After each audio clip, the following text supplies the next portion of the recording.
tug of war. I'm not quite built for this. Absolute contrast, I would imagine. I'm doing 3 sports in these games. You couldn't pick a less connected group of competitors. And I love it. It's such a genuine honour to be here. And I'm absolutely loving what we're bringing you here from Chengdu with the tug of war competition. So we've had a clean win for Germany over the United States and for Chinese Taipei over Sweden. Here are our other 2 teams. It's Great Britain, who are seeded 5th, against Switzerland, who are seeded 2nd. But as we saw in the men's competition yesterday, you can't go very far sometimes looking at the seeding. Switzerland with the number 1 seed in the men's competition yesterday barely made it into the top 4. Actually, though, the grand final for the gold medal yesterday was between the men's version of these 2 teams, these 2 countries, Great Britain and Switzerland, fighting it out. Here, we're going to see what happens in the group stage, their first pull in the women's tournament. Which way do you think this might go? Based on seeding, no, I'm hesitant to say. I know Great Britain has been putting in a lot of mileage. Maybe Switzerland should have the edge. Their left in view is the coach of Great Britain, Dave Meakin. Anchor lady there, Emma Haywood. Derek Smith, a farmer from South Africa, the centre judge for this match.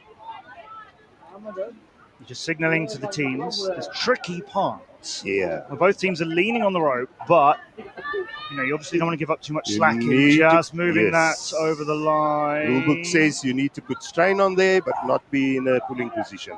So it's a fine so as balance. good as it goes. Good. Robin Birch. Now they're not quite on the same tracks as we used yesterday. Those are the big muddy lines from the men's competitions. We're starting afresh to a degree, but obviously the ground is different to yesterday. They were so loud and inspired by the men's victory yesterday throughout the competition. But Switzerland wanting to get it back against them for the number 1, trying to keep it together for them. The number 2 and a few more all down. I think all of Great Britain bar 7 and the anchor behind were down, and they're getting up very slowly, and it's over. That first pull goes to Switzerland. And Great Britain there looked like they were struggling from the start. Okay. Emma Haywood there. Never surrender. Yeah. The attitude. Look at the stamping from the British team. But Switzerland getting roared on. I think those were other members of the British team. Look at the anchor heel there, looking up at the judge, thinking this is probably over. These pigs, especially to keep the ropes dry. That is, of course, what we call a manila rope. And it can get wet quite easier. We also have what they call polysteel ropes, which is more a nylon type of rope. This one is generally considered better on the hands, but of course, then in rain, it tends to get wet. That's why you also see that the coaches will dry out. Now it looked like the anchor there had some forms of protection underneath the jersey. There's rules on what's allowed. Exactly, yeah. That's interestingly one of the rules that get sort of bent. There's a certain maximum amount of thickness.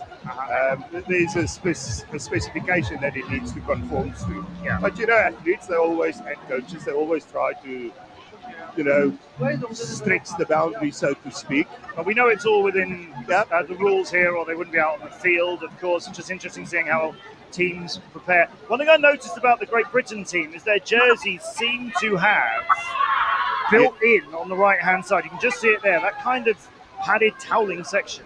Yes, provides a little bit of extra grip. Mm-hmm. The other teams, I don't think, if they have got it, they've camouflaged it extremely well. But I don't think they've got it. Again, must be within the rules. Yes, it's within the rules. Even the anchor packs are checked prior, the boots are checked prior, that it's all within spec. And then it gets a certain tag. It's just briefly moved onto the British end at the beginning, but Switzerland have pulled it back now. And it feels like another attack from Switzerland is underway. As you can see, getting up to about the 2 meter or so. Remember, it's 4 meters between the red mark, that's the center mark, and the white 4 meter mark. That's how far you've got to move the other team. It's quite a long way. And now a bit more momentum back for Switzerland, and it doesn't look like GB are going to hold this back, and it is another win 3 wins in 3 matches. Germany outpulling the States, Chinese Taipei outpulling Sweden, and Switzerland picking up 3 points here against Great Britain. Not how yesterday began at all. Yes, indeed. Strong performance here from Switzerland, showing that they are here, they mean business. But again, the coach will focus on getting in that final 4, and everything can happen from there. We saw it yesterday. We saw just there the team from Great Britain in view. They would really like to get on that podium as well. Lovely